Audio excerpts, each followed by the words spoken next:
안녕하세요. 반갑습니다. 2022년 새해 우리가 주의 교회 예배에 함께 해주시는 모든 분들을 주님의 이름으로 축복합니다. 다 함께 주기도문 하심으로 2022년 1월 9일 주일 예배를 시작하시겠습니다. 하늘에 계신 우리 아버지여, 이름이 거룩히 여김을 받으시오며 나라가 임하시오며 뜻이 하늘에서 이루어진 것 같이 땅에서도 이루어지이다. 오늘 우리에게 일용할 양식을 주시옵고 우리가 우리에게 죄 지은 자를 사하여 준 것 같이 우리 죄를 사하여 주시옵고 우리를 시험에 들게 하지 마시옵고 다만 악에서 구하시옵소서. 나라와 권세와 영광이 아버지께 영원히 있사옵나이다. 아멘. 다 함께 시편 29편의 말씀을 읽겠습니다. 여호와의 소리가 화염을 가르시도다. 여호와의 소리가 광야를 진동하시며 여호와께서 가데스 광야를 진동시키시도다. 여호와의 소리가 암사슴을 낙태하게 하시고 삼림을 말갛게 벗기시니 그의 성전에서 그의 모든 것들이 말하기를 영광이라 하도다. 여호와께서 홍수대에 좌정하셨으며 여호와께서 영원하도록 왕으로 좌정하시도다. 여호와께서 자기 백성에게 힘을 주시며 여호와께서 자기 백성에게 평강의 복을 주시리로다. 아멘. 하나님은 말씀으로 천지를 창조하시고 말씀으로 온 세상을 통치하십니다. 하나님이 전능하시기 때문에 하나님이 말씀하신 모든 것은 이루어지게 되는 것이죠. 오늘 말씀은 하나님의 말씀의 권능을 찬양하고 있습니다. 우리는 하나님의 말씀을 의지하고 신뢰함으로 하나님의 백성, 하나님의 자녀들이 됩니다. 오늘 마지막 구절에서 시인은 하나님의 말씀을 신뢰하고 의지하는 우리에게 하나님이 힘을 주시고 평강의 복을 주신다고 말씀해 주고 있습니다. 우리 모두가 힘을 주시고 평화를 내려주시는 하나님을 의지함으로 승리하는 한 해를 살 수 있기를 소망합니다. 우리는 이 시편의 시인처럼 하나님의 위대하심과 권능을 묵상해야 합니다. 우리가 하나님의 위대하심과 권능을 묵상할 때 마음에 힘을 얻고 평화를 누릴 수 있게 될 줄 믿습니다. 다 함께 예배를 위해 잠시 기도하는 시간 갖겠습니다.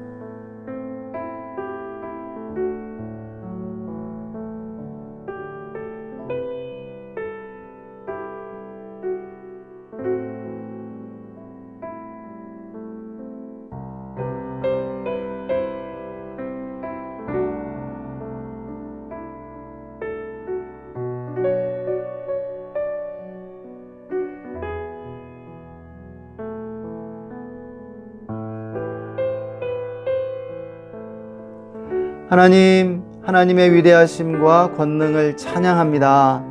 하나님의 말씀에 권능이 있음을 고백합니다.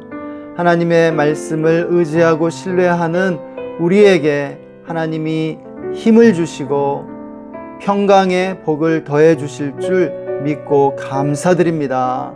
하나님, 이 시간 예수님의 보혈을 의지하고 나아갑니다. 우리를 긍휼히 여겨주시고 우리의 모든 죄악을 용서하여 주시옵소서. 성령님, 이 시간 충만함으로 임재하여 주시옵소서. 우리를 거룩함으로 이끌어 주시고 하나님의 임재 가운데 나아갈 수 있도록 인도해 주옵소서. 이 시간 나사렛 예수의 이름으로 우리를 누르고 우리 예배를 방해하는 모든 악한 영들을 예수의 이름으로 꾸짖고 결박하노니 떠나갈지어다. 예수님의 승리를 선포합니다. 주님, 오늘 예배 가운데 주의 음성 들려주시고 우리 각 사람의 마음을 치료하시며 만져 주옵소서. 우리 가운데 임재하실 주님을 찬양합니다. 감사하며 주 예수님의 이름으로 기도했습니다. 아멘. 다 함께 기쁨으로 주님을 찬양하시겠습니다.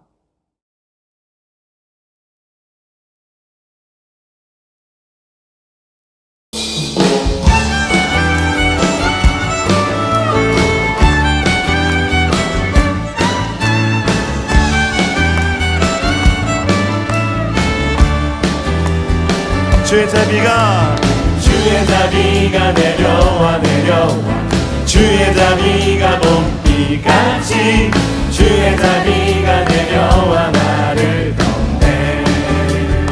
주의 자비가 내려와 주의 자비가 봄비같이 주의 자비가 내려와 나를 덮네. 헤이고 주의 자비가 심과 헤이고 주의 은혜로 헤이고 나는 영원히 춤추리. 헤이고 주의 자비가 심과 헤이고 주의 은혜로 헤이고 나는 영원히 춤추리. 주의 자비가 내려와 주의 자비가 봄비같이 주의 자비가 내려와 나를 덮네. 주의 자비가 내려와 주의 자비가 봄비같이 주의 자비가 내려와 나를 덮네. 헤이호 주의 자비가 심과 헤이호 주의 은혜로 헤이호 나는 영원히 춤추리. 헤이호 주의 자비가 심과 헤이호 주의 은혜로 헤이호 나는 영원히 춤추리. 이번에 고백할 때 주의 사랑이 내려와 주의 사랑이 봄비같이 주의 사랑이 내려와 나를 덮네. 주의 사랑이 내려와 주의 사랑이 봄비같이 주의 사랑이 내려와 나를 덮네. 하나 둘 셋 헤이호 주의 자비가 심과 헤이호 주의 은혜로 헤이호 나는 영원히 춤추리. 헤이호 주의 자비가 심과 헤이호 주의 은혜로 헤이호 나는 영원히. 자 이번에 고백할 때는 주의 임재가 내려와 주의 임재가 내려와 주의 임재가 봄비같이 주의 임재가 내려와 나를 덮네. 주의 임재가 내려와 주의 임재가 봄비같이 주의 임재가 내려와 나를 덮네. 헤이호 주의 자비가 심과 헤이호 주의 은혜로 헤이호 나는 영원히 춤추리. 헤이호 주의 자비가 심과 헤이호 주의 은혜로 헤이호 나는 영원히 춤추리. 주 임재 안에 자유하며 헤이호 헤이호 주의 자비가 심과 헤이호 주의 은혜로 헤이호. 자 우리 한 번 더 힘차게 헤이호 주의 자비가 심과 헤이호 주의 은혜로 헤이호 나는 영원히 춤추리. 할렐루야. 예전에 주의 임재와 사랑과 자비에 감사합니다. 할렐루야. 할렐루야 사랑.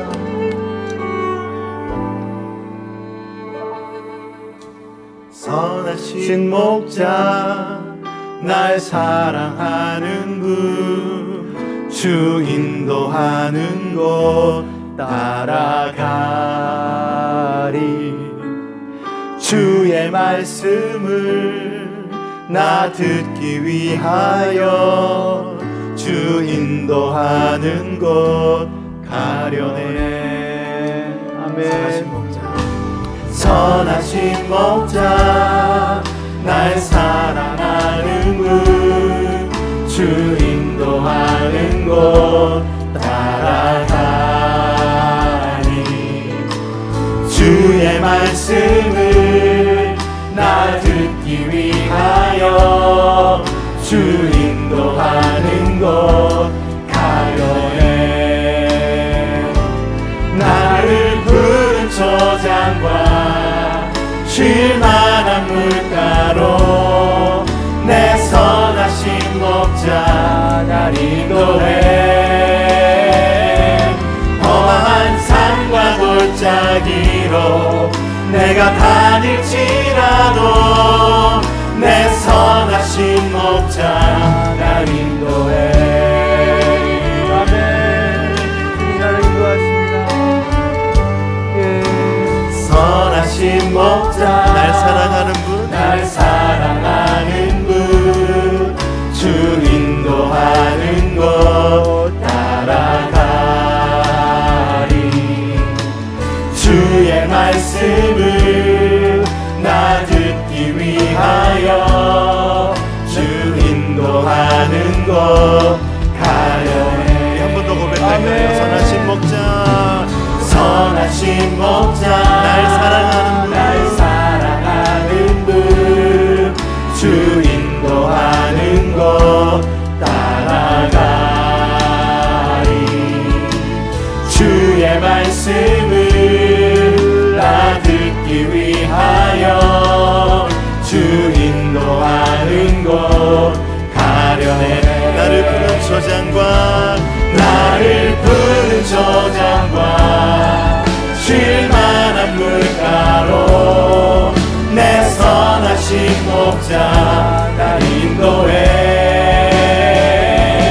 험한 산과 골짜기로 내가 다닐지라도 내 선하신 목자 날 인도해.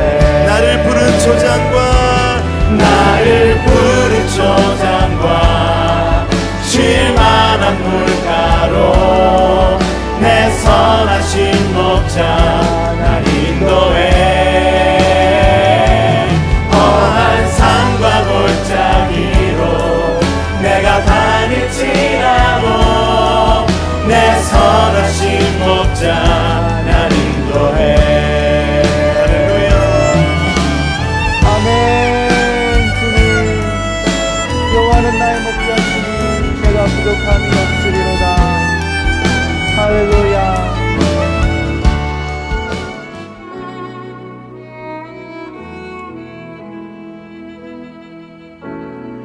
이 세상을 살아가는 동안에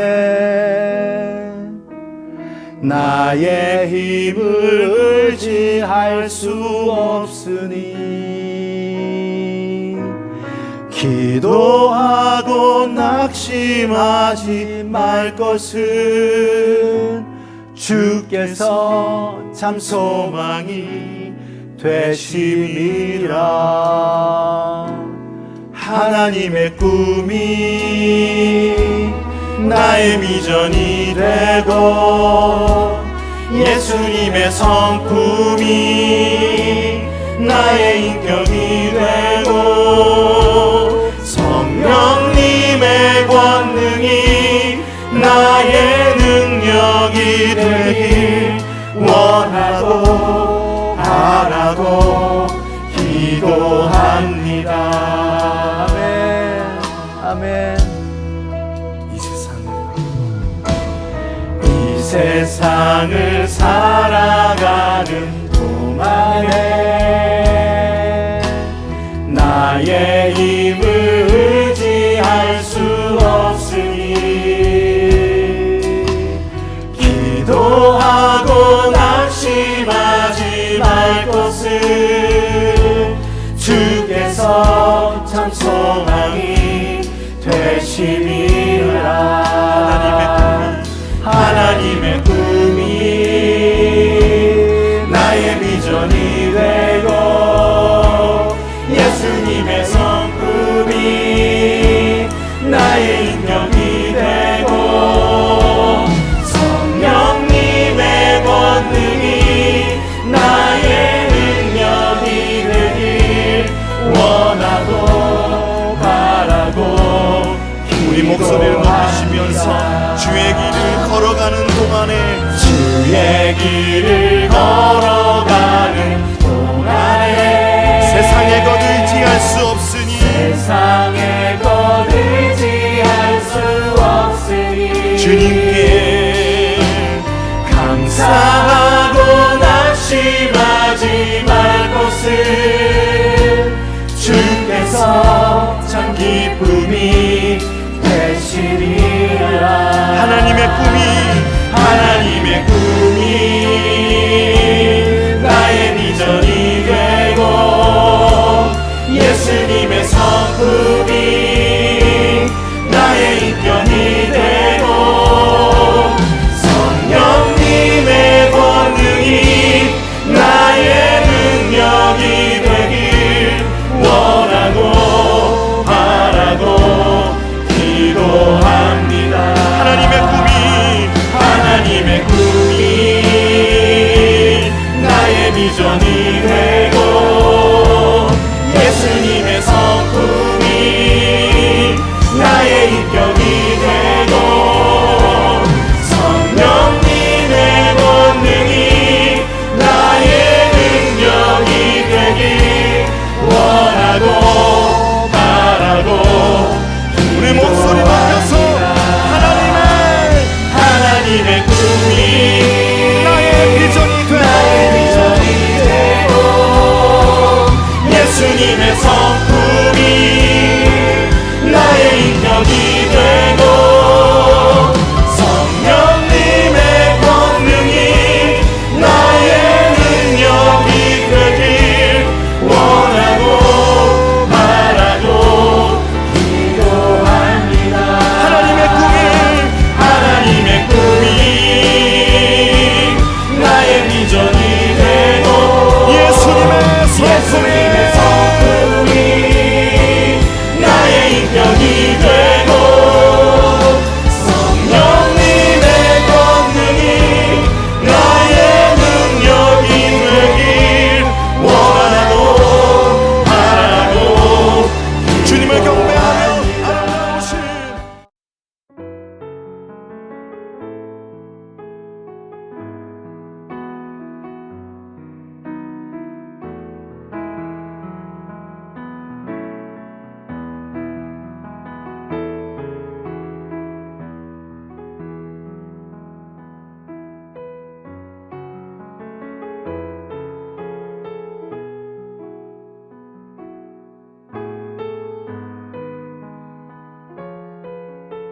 우리의 찬양을 기뻐하시고 우리의 찬양 가운데 임하시는 하나님을 찬양합니다. 우리의 찬양을 받아주셔서 감사드립니다. 이 시간 함께 예배하는 모든 성도님들 축복해 주시고 새해 새 힘을 더해 주시며 평강의 복을 허락하여 주옵소서. 또 우리나라를 긍휼히 여겨 주시고 올해 대선에 하나님이 세우시는 사람이 잘 세워질 수 있도록 축복하여 주옵소서. 특별히 평화를 내려주시고 남북 평화통일을 향해 나아갈 수 있도록 인도해 주시기를 원합니다. 아버지, 선교의 문을 열어주십시오. 우리 선교사님들 축복해 주시고 한국교회가 더 많은 선교사들을 세계 각지로 파송할 수 있도록 인도해 주옵소서. 세계 모든 민족들이 주께 돌아와 주님만을 예배하게 해 주시기를 원합니다. 하나님, 이 시간 말씀을 듣습니다. 말씀 가운데 성령으로 기름 부어 주시고 우리 모두가 큰 은혜 받게 하여 주옵소서. 감사와 찬양을 올려드립니다. 주 예수님의 이름으로 기도했습니다. 아멘. 오늘 우리에게 주시는 하나님의 말씀, 마태복음 16장 15절에서 19절의 말씀입니다. 다 함께 한 목소리로 말씀 읽겠습니다. 이르시되 너희는 나를 누구라 하느냐? 시몬 베드로가 대답하여 이르되 주는 그리스도시요 살아계신 하나님의 아들이시니이다. 예수께서 대답하여 이르시되 바요나 시몬아 내가 복이 있도다. 이를 내게 알게 하니는 혈육이 아니요 하늘에 계신 내 아버지시니라. 또 내가 내게 이르노니 너는 베드로라. 내가 이 반석 위에 내 교회를 세우리니 음부의 권세가 이기지 못하리라. 내가 천국 열쇠를 내게 주리니 내가 땅에서 무엇이든지 매면 하늘에서도 매일 것이요 내가 땅에서 무엇이든지 풀면 하늘에서도 풀리리라 하시고. 아멘. 할렐루야. 우리를 교회로 세워주시는 하나님을 찬양합니다. 우리가 주의 교회를 개척한 지 만 2년이 되었습니다. 교회 개척을 인도해 주신 하나님을 찬양합니다. 그런데 오늘날의 상황은 교회 개척이 매우 어렵다는 오해가 만연돼 있는 상황입니다. 마치 교회 개척이 목회자의 무덤이라도 되는 것처럼 생각하는 것 같습니다. 목회자들도 교회 개척보다는 대형교회의 교직원이 되는 것을 더 선호하게 되었고, 그보다 더 최선은 기존 교회의 담임으로 청빙받는 것이라고 믿고 있습니다. 매우 안타까운 현실이 아닐 수 없죠. 왜냐하면 이런 오해와 편견이 하나님 나라의 확장을 가로막고 있기 때문입니다. 지금은 교회 개념과 교회 개척에 대한 인식의 대전환이 필요한 때라고 믿습니다. 인식의 전환만 이루어져도 교회 개척만큼 자연스럽고 쉬운 것은 없다라는 것이죠. 또 끊임없이 강조해야 하는 것이 있는데, 그것은 교회 개척이 목회자들만의 전유물이 아니라는 사실입니다. 교회 개척은 모든 성도들의 권리이자 책임이라는 사실을 믿으시기 바랍니다. 오늘날 우리에게 가장 필요한 것은 교회에 대한 성경적 개념을 회복하는 것입니다. 교회는 건물이 아니라 믿는 사람들이 교회입니다. 현대 기독교의 가장 큰 오류가 바로 교회를 하나의 종교와 제도로 만들어버렸다는 것이죠. 물론 종교와 제도는 안정적일 수 있습니다.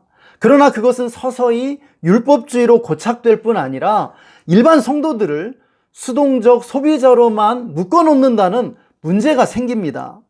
그래서 신자들은 이제 교회 개척을 건물을 세우는 것으로 오해하게 되었습니다.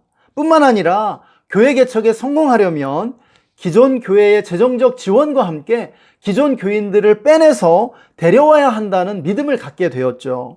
이것이 오늘날 한국교회에서 통용되는 성공적인 교회 개척 방식이 되어버렸습니다. 그렇지 않고는 거의 실패한다고 보는 것이에요. 그 결과 교회 개척은 무척 부담스럽고 어려운 것이 되어버렸죠. 우선 비용이 너무 많이 듭니다. 건물 유지와 사역자들 생활비에 막대한 재정이 소요되고요. 이에 비해 성과는 미미하기 그지없죠. 고비용 저효율 구조가 정착되어 있다는 것입니다. 또 구멍가게가 대기업과 경쟁하듯 주변의 대형 교회와 경쟁해야 하는 상황이 되었죠. 당연히 이런 방식의 교회 개척은 부자연스럽고 실패 위험이 크다고 할 수 있겠습니다. 그러나 성경이 말하는 교회 개척은 오늘날 사람들이 생각하는 상식과는 매우 다릅니다. 초대교회 당시에는 건물도 없고 전임 사역자도 없었지만 신자들이 모이면 교회가 되었죠. 신자들은 집이나 일터 혹은 동굴 어디에서나 모일 수 있었고 모이면 교회가 되었습니다. 움직이지 못하는 건물이 아니라 역동적으로 움직이는 교회였죠. 그렇지만 어느 누구도 그들을 향해 교회가 아니라고 부정하거나 비난할 수는 없었습니다. 사랑하는 성도 여러분, 성경이 말하는 교회는 단순합니다. 베드로의 신앙 고백처럼 예수는 주님이시라고 고백하는 사람들이 곧 교회인 것이죠. 오늘 본문에서 주님은 베드로의 신앙 고백을 칭찬하시면서 내가 이 반석 위에 내 교회를 세우겠다고 말씀하십니다. 주님이 내 교회를 세우겠다고 말씀하신 반석은 무엇일까요? 베드로가 고백한 예수는 주님이시요 하나님의 아들이십니다 라는 믿음이 바로 교회를 이루는 기초라는 것입니다. 이 신앙 고백의 기초 위에 주님의 교회가 세워짐을 믿으시기 바랍니다. 그러면 교회의 기본 단위는 몇 명입니까?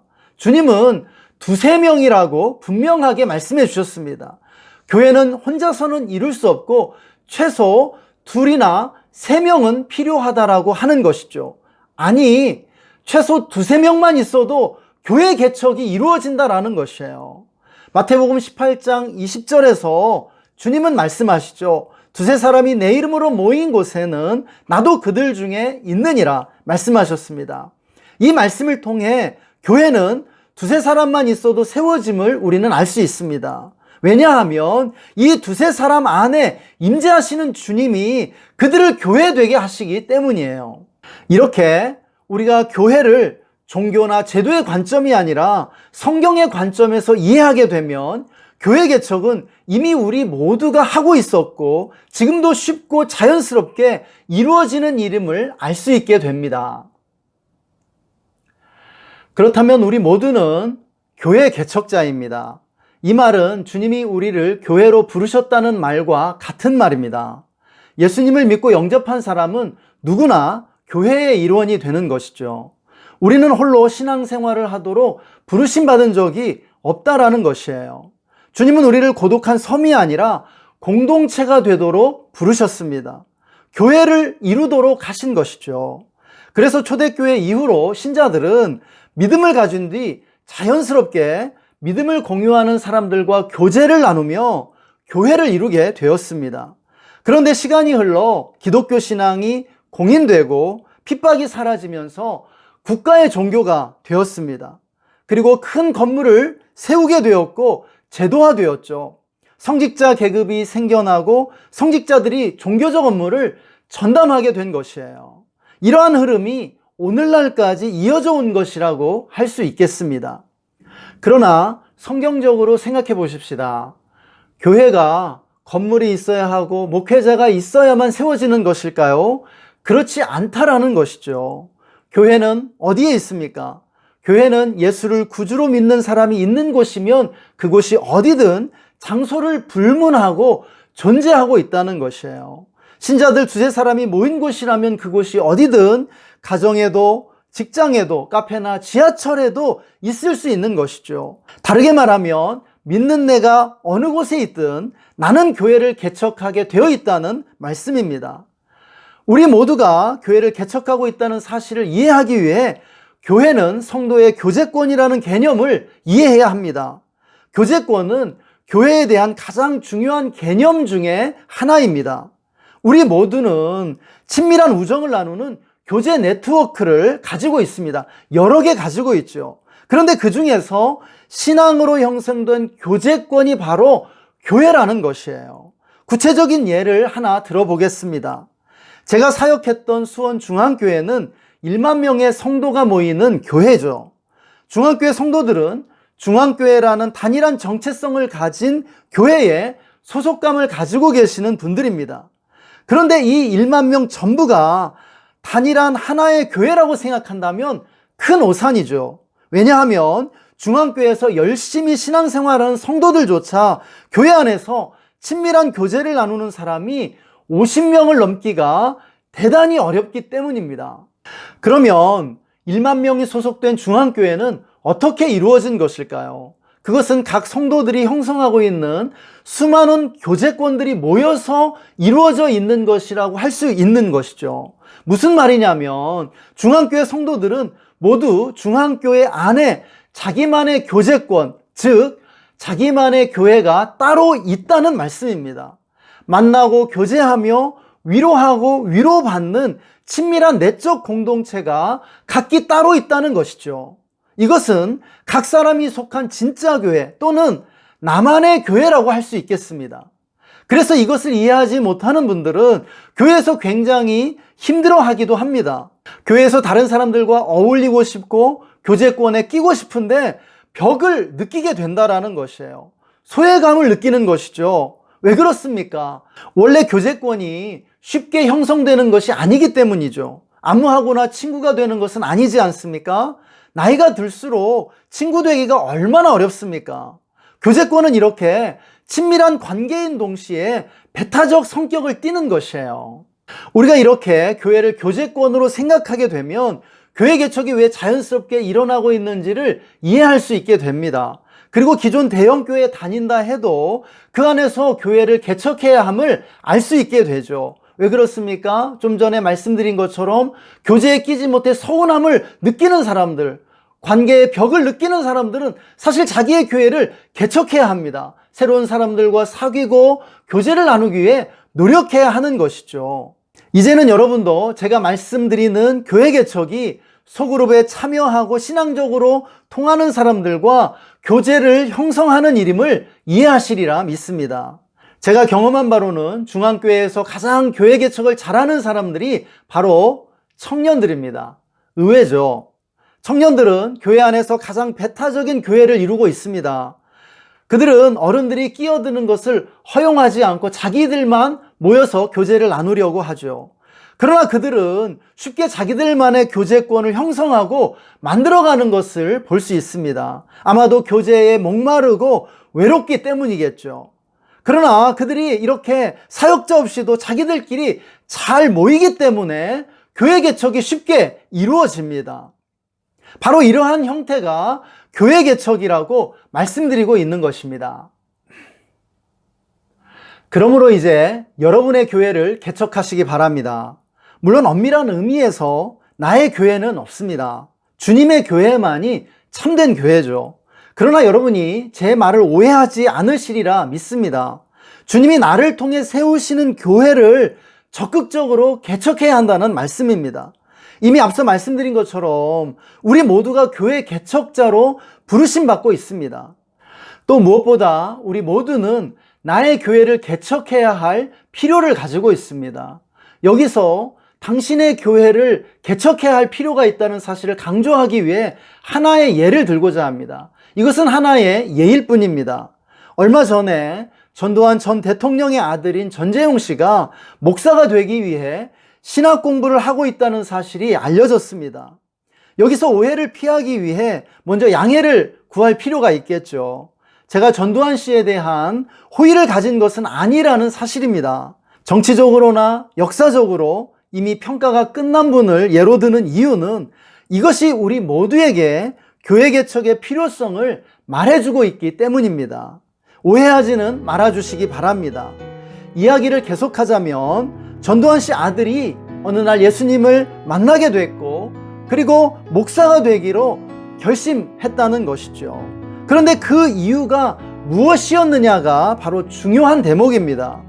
자기가 목사가 돼서 교회를 개척하면 아버지가 그 교회에 나오기로 약속했다라는 것이에요. 그래서 자기는 너무 큰 죄인이라서 부끄럽지만 지옥 갈 아버지가 교회 나오게 할 수만 있다면 목사가 되겠다고 결심했다는 것이죠. 이것은 또 다른 이야기입니다만 제가 교회를 개척한 수많은 동기 가운데 하나도 저희 아버지와 가족에 대한 부담감이었습니다. 제가 교회를 개척하고 코로나로 인해 모임을 닫기 전까지 2달 동안 저희 부모님이 서울에서부터 모임에 참석해 주셨었죠. 지금은 두 분 다 건강이 너무 나빠졌습니다. 특히 아버지는 지난달에 이어 이번 주에 또 입원하셨죠. 제가 주말에는 간병을 교대해 주러 가야 할 것 같습니다. 올해를 넘기시기가 힘들지 않을까 생각되죠. 아버지를 뵐 때마다 제가 짧게라도 예배를 드리고 기도해 드리려고 합니다. 소박하지만 아버지와 나의 교회를 개척하는 것이죠.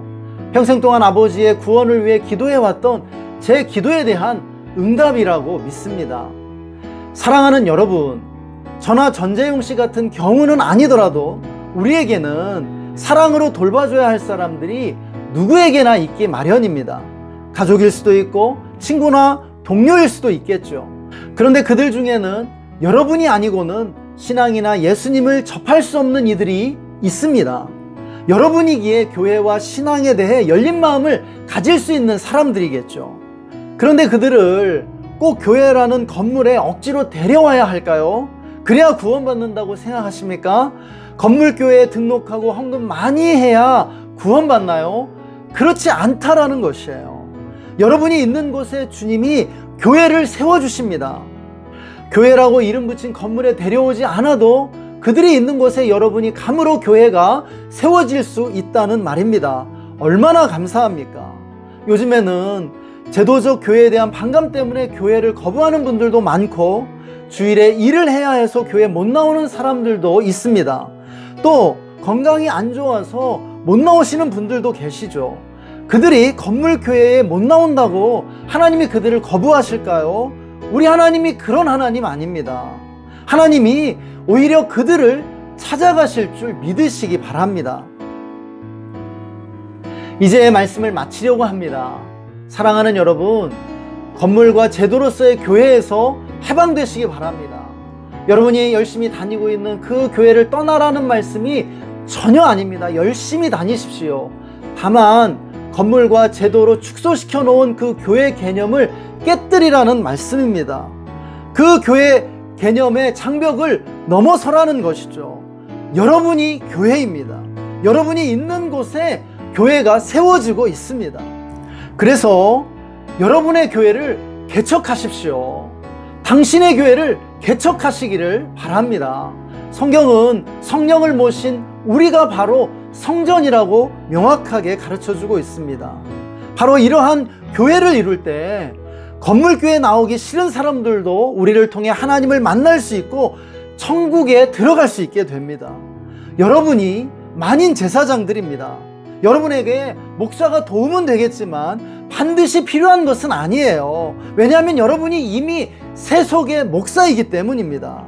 그러므로 여러분이 있는 자리에서 그리고 처한 상황에서 여러분 주변에 있는 사람들을 그가 누구이든 주님의 사랑으로 돌봐주시기 바랍니다.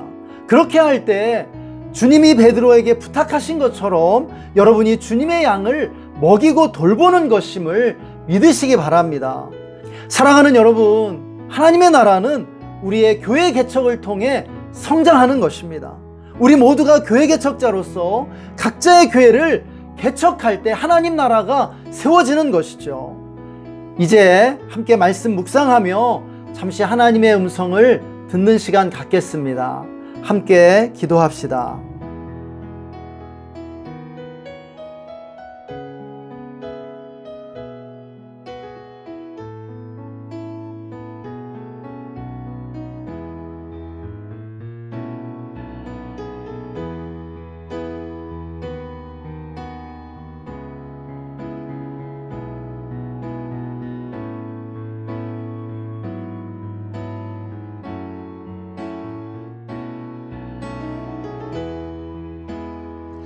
하나님, 오늘도 우리에게 말씀해 주셔서 감사합니다.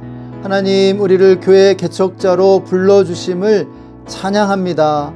우리가 이미 수많은 교회들을 이루고 있고 개척하고 있음을 고백합니다. 하나님, 이 모든 교회들이 주님의 우주적 교회의 일부임을 고백합니다. 하나님, 이제 우리가 교회 개척자로서의 정체성을 자각하고 더욱 우리의 삶의 현장에 교회를 적극적으로 개척해 나갈 수 있도록 축복하여 주옵소서. 또한 우리가 삶의 현장에 개척하는 교회들을 통하여 하나님 나라가 놀랍게 성장하고 확장되게 하여 주옵소서. 하나님, 우리가 주의 교회를 개척할 수 있도록 축복해 주셔서 감사드립니다. 모든 영광 주님께 올려드립니다. 감사드리며 주 예수님의 이름으로 기도했습니다. 아멘.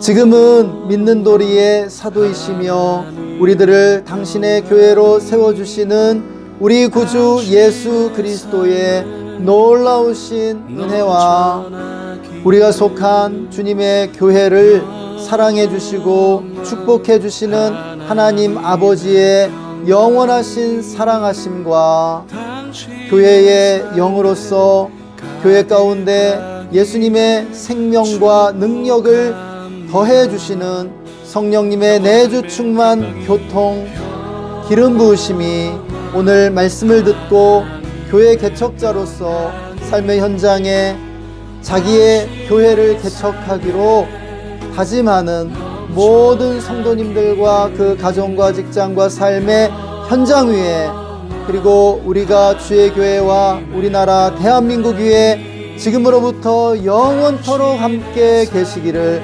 간절히 축원하옵나이다. 아멘.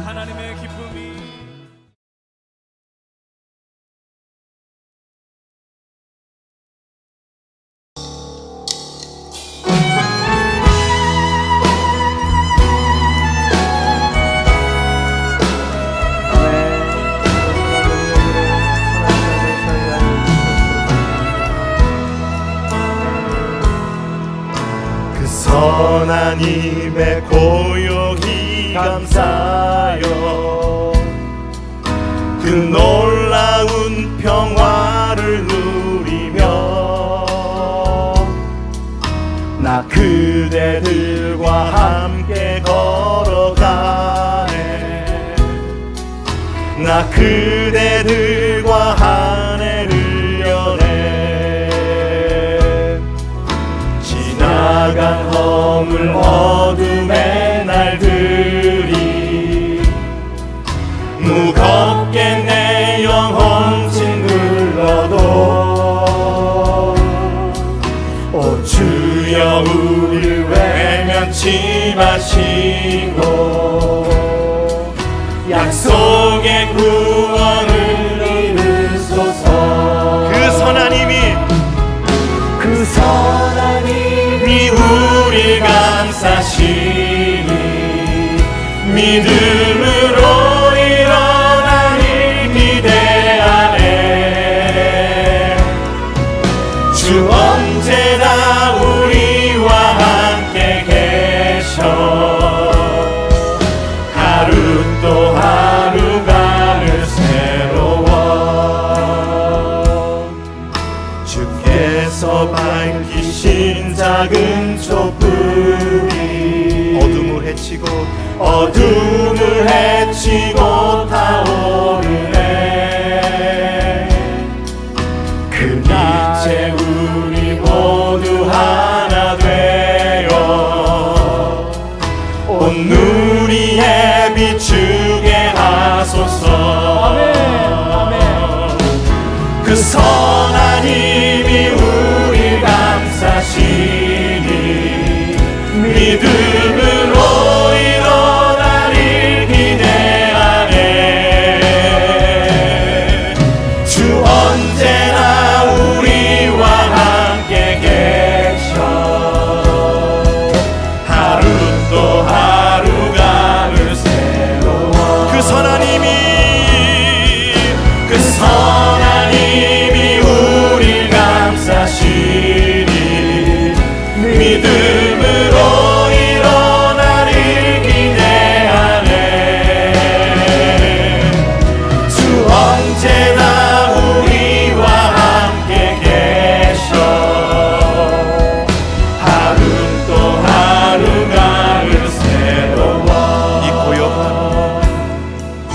이 고요함이 깊이 번져갈 때 저 가슴 벅찬 노래 들리네. 다시 하나가 되게 이끄소서. 당신의 빛이 빛나는 이 밤. 그 선한 힘이 우리 감싸시니 믿음으로 일어나길 기대하네. 주 언제나 우리와 함께 계셔 하루 또 하루가 새로워. 그 선한 힘이 우릴 감싸시니 믿음으로 일어나길 기대하네. 주 언제나 우리와 함께 계셔 하루 또 하루가. 한 번 더 고백합니다. 그 선한 힘이 우릴 감싸시니 믿음으로 일어나길 기대하네. 주 언제나 우리와 함께 계셔